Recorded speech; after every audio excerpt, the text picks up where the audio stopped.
Hi, I'm Frank. Today we're going to be talking about sous vide. What is sous vide? Spelled S-O-U-S space V-I-D-E and pronounced sous vide. That's the way we do it in English. I don't know what they do it in French. It's probably sous vide or sous vide. I don't know. But what is sous vide? Sous vide is a method of cooking which used to be used only in the highest end restaurants with very, very expensive machines. It's a water bath style cooking where protein or vegetables or some other product is cooked in a water bath, usually in a vacuum bag or in a freezer bag in which all the air has been expunged from it as much as possible. And it stays in that bath at a very particular temperature until that temperature is reached, and of course beyond that when you want to create a certain amount of tenderness in some kinds of meats and other things. It is a really effective way of turning what normally is rather inexpensive, not the best meats, into something that tastes and works very well. You can make them very tender. On tough meats, you can increase flavor. You can cook them to whatever rareness, medium, well done that you so desire. And the only thing left to do after you've completed the water bath process is to put a sear on the meat, whether it's meat, chicken, beef, pork. And that's mostly because of aesthetics of the look, and of course because a good bark and a little crunchy bark and a little flavor added to the sear makes it even better. So we're going to do one tonight that's basically an introduction to sous vide, and we're going to use a very inexpensive cut of beef. It's called a beef mock tenderloin steak. It comes from a side of the chuck, sort of like a chuck roast, which is generally rather lean and generally pretty tough. Not a whole lot of marbling in the meat. And if you cook it the way you normally cook it on a grill or in an oven or whatever, it's going to be pretty, it'll be chewy and obviously pretty tough. We're going to change that. We're going to make it into something that is very tender, very juicy, and we're going to cook this particular one to about a medium rare because I'm cooking this one for my son. And he doesn't like the real rare, so I'm going to put it just on the top edge of medium rare. But it can be done rare at a lower temperature, or it can be done medium well or very well done at a much higher temperature and held for a period. Most of these steaks of this type are about 1.5 inches to 2 inches thick, and they're rounds, and that's what we're going to use today. So as we show you all the different processes that we go through to cook this steak, only for a couple, 2-3 hours at the most in the water bath, it becomes very easy. It's something that you can walk away from. You don't have to keep your eye on it. You can do, go watch your favorite television show or go shopping for that matter while the sous vide process is working.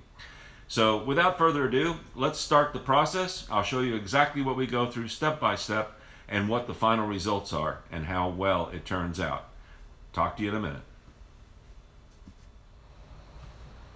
And here we are in the kitchen. We're getting ready to do something with this piece of meat. This is the way that I packaged it. It's been in the freezer for about 1.5 weeks. We pulled it out. The particular package that we bought had 4 of these steaks in it at $2.66 a pound. Very inexpensive cut of meat. And as you can see, it's about a little bit, almost about 1 3/4 inches thick. And it's still frozen in the middle, which is fine because we're doing this sous vide and it's going to be sitting in that water bath. If it's completely frozen, you could put it into the sous vide. It would just take a little bit longer to cook. That's all. It has no effect whatsoever on what it does to the meat if you put it in frozen. So let's get this open and we'll get it seasoned, and then we'll get to the next step. So just going to cut this open and bring this out. Here's this nice piece of meat. It looks pretty tough actually, and it is for all practical purposes. I'm going to leave that little fat cap on the sides just because we can take that off later, or we can it'll render down somewhat. So this little bit of here, I could take that off. I have in the past, but this should be okay. It shouldn't be a problem. I'm going to go ahead and pat this dry on both sides. Really get a lot of get it a little bit drier and make sure that it's nice. And there we have it. And tonight what we're going to use is, normally you can just use a regular equal portions of salt, pepper, and garlic powder, and that makes a great seasoning for these kinds of steaks. And tonight we're going to use a Montreal seasoning. This Montreal seasoning is well known. You can buy it in most stores, and it really does add some great flavor. It's got some nice seasonings and some herbs in there. So we're gonna do this pretty hard. We're gonna season this pretty well, pat it down. and basically just all over, get it all nice and seasoned. And we can rub it and rub it. And a heavy seasoning like this does not hurt at all. Now, what we're going to do from here, it's very simple. We're going to take it to our vacuum machine and we're going to vacuum seal it in a bag with a couple of, maybe a sprig of rosemary and a garlic clove on top, which will help the aromatic will work during its cooking to just kind of give a little aromatic process to it. And the garlic will put just a hint of garlic flavor on it. So let's move from the cutting board and we'll move over towards the vacuum and we'll get it vacuumed up and ready for the bath. All right, now we're here at the vacuum machine, and I have a Weston, which I really like more than the Food Saver ones, and a vacuum bag. What we're going to do is we're going to first take this bag, and one of the things I do is I always roll it over on the sides first. This is a nice way to do this so that you don't get any juice or anything on the area that you're going to be sealing. So I just open it up a little bit, and then I'm going to grab our steak, and here's the steak, and I'm just going to put it in the bag all the way down. And I'm going to take this just one half of a crushed clove of garlic. I'm going to place that just right on top of it, and then I'm going to get one rosemary sprig and put that on top as well. Really like our stores here. They always have fresh, very fresh herbs and spices. So I'm just going to cut that real quick. I don't need a lot. And that's all I'm going to do. I'm going to put that on top of the steak. And as you can see, that's what it looks like right now. And then I'm just going to fold this back over.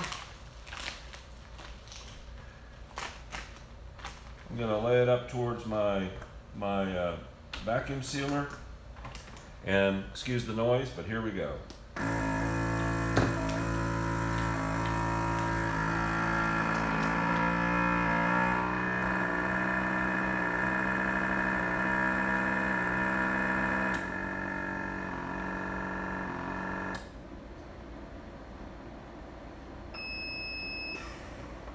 All right, we're sealed. One thing that I do, that a lot of people do, that do this, I actually double seal it, just in case the first seal breaks and whatever. The one thing you don't want is, you don't want water getting into that bag while it's in the immersion. So just a quick manual seal, and that will take care of that process.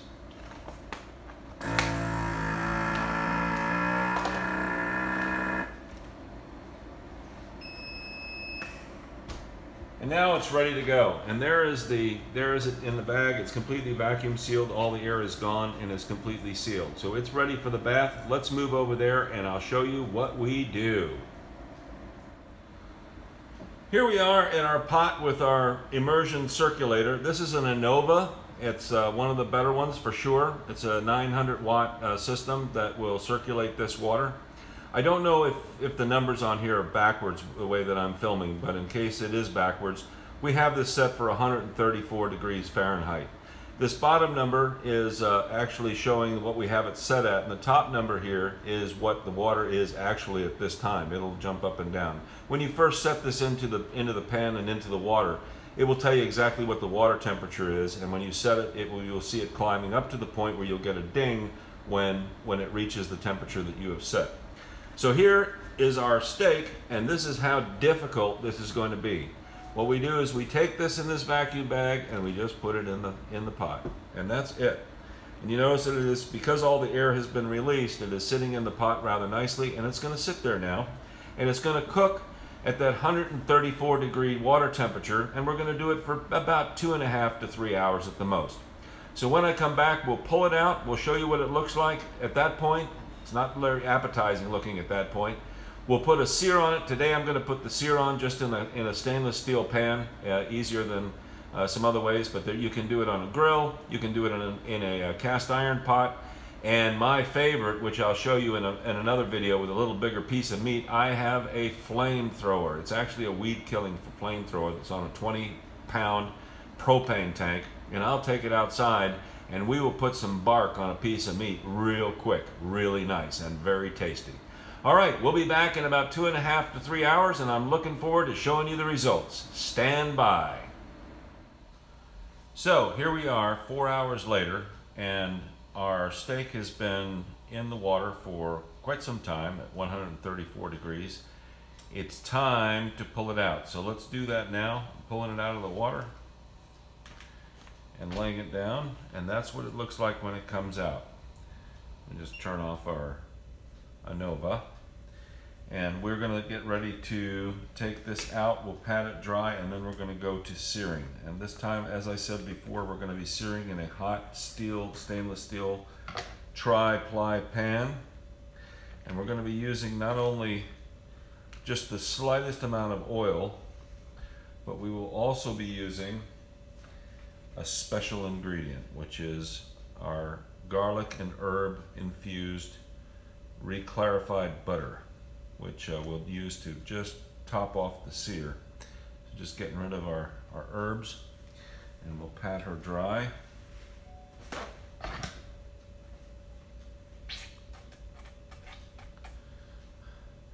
So as you can see, when it comes out of the sous vide, it doesn't look all that pretty.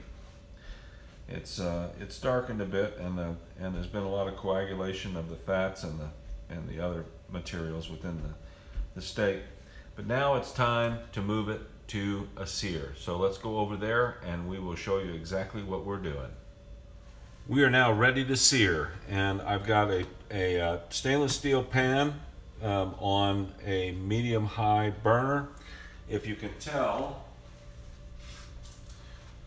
testing a pan for the right thing is just dropping a few drops of water in it and seeing the water basically dance around. It tells us that it is exactly the right temperature. We're just going to add a little dollop of oil, and that's it. Not much at all. It's already going to be at smoke level, so we're just going to get that going. And she's going to be ready. I'm going to turn the vent on, so it's going to be a little bit loud, but we'll get this all squared away. Then it's just a matter of laying this in here and letting it set. We're going to do this for about a minute or so on each side. We're going to be turning it frequently, and then we're going to add our special ingredient as we get ready to finish up.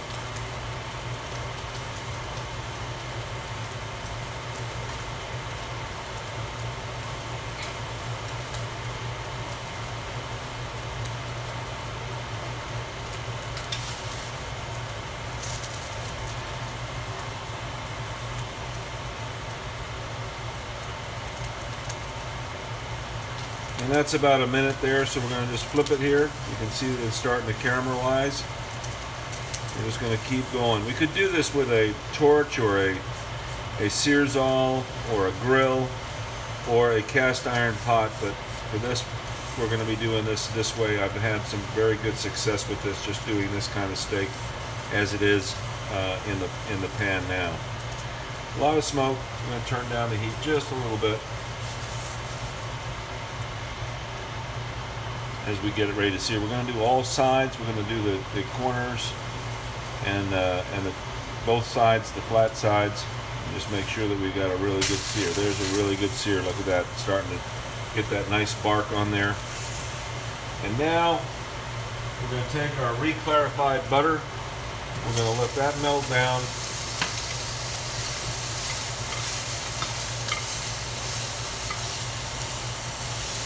And as that melts, we're going to be able to start spooning little bits of it on the top of the steak.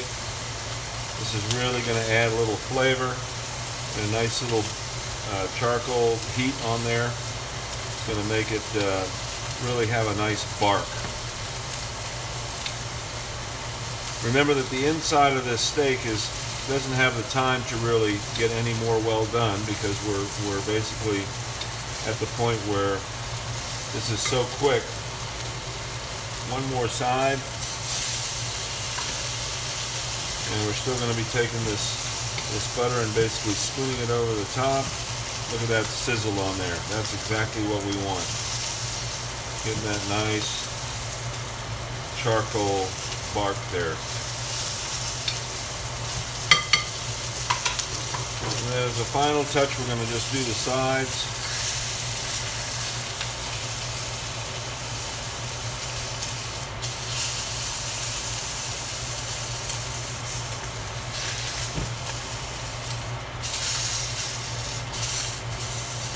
I can get to it. Do it right, there we go.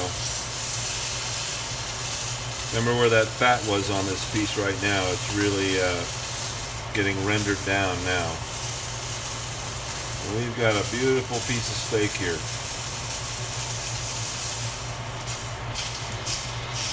Going to put it over on the cutting board to relax, and then we'll go back over and cut it down in just a minute and show you the final result. And now here we are at the moment of truth. Our steak has rested for about 6 or 7 minutes. It's got a nice bark on it from the sear. It's done on all the sides, and now it's ready to see what the insides look like. So we'll make our first cut and we'll take a look and see how we did. Look at that. That is what sous vide will give you after cooking for 4 hours at 134 degrees. A beautiful medium rare. In a few minutes that will turn even further red. We'll just go ahead and continue to slice this down. This is absolutely turning this into a high-end steak from a very, very cheap piece of meat, really. And it is tasty, let me tell you. This is absolutely gorgeous. In a moment I'll do a little test for you. I'll show you a couple of things. We talked about it being juicy. Remember, it's been cooking for 4 hours. And yet, even after 4 hours, just grabbing any random piece out of here, here's the piece. Look at the moisture coming out of there. The bend test is perfect, and when you pull it apart, it comes apart easy and nice. It's just absolutely beautiful. This has turned into a steak that could be served in any restaurant in the world, really. From a piece of meat that probably, being that there were 4 in there at $2.66 a pound, probably cost less than $2 for this whole steak here. So that's what sous vide is about. I'll close with my closing remarks in just a second. In the meantime, I need to package this away. So there you have it. Turning a very cheap, tough, lean piece of beef into a meal that is melts in your mouth with a really sharp, great taste. The bark is crunchy, it'll melt in your mouth, it's awesome. It's even better when you use a higher level of meat, like a ribeye or a roast beef. It really is amazing. So I hope you've learned something about sous vide tonight. I hope that you will try to see if you can use this in your kitchen or however you wish to use it. You'll find that it is an extraordinary way to cook and makes great, great culinary masterpieces. So I'll sign off from here. If you like this video, I'd appreciate it if you would just put that little like there. And if you want to basically stay on our channel, we'll make sure that you get aware of when we post a new one. At the same time, I'd like to just send out a shout out to Diane Shipley, who I recently sent a sous vide water circulator to. She's the wife of the master Navy SEAL hunter Don Shipley, and they have a absolutely phenomenal charity that supports wounded warriors and other veterans in Maryland, and they have to cook a lot for them. So I hope that their sous vide machine, if you will be a benefit to them and the people that come to visit them. For the clarified butter, I'll leave the menu or the recipe for making that butter in the remarks below. It's awesome to use either as I did in the pan or even with a seared steak, just playing a little block of that on top of a steak or a piece of meat really, really enhances the flavor. So until the next video, I wish you well and good cooking. Take care.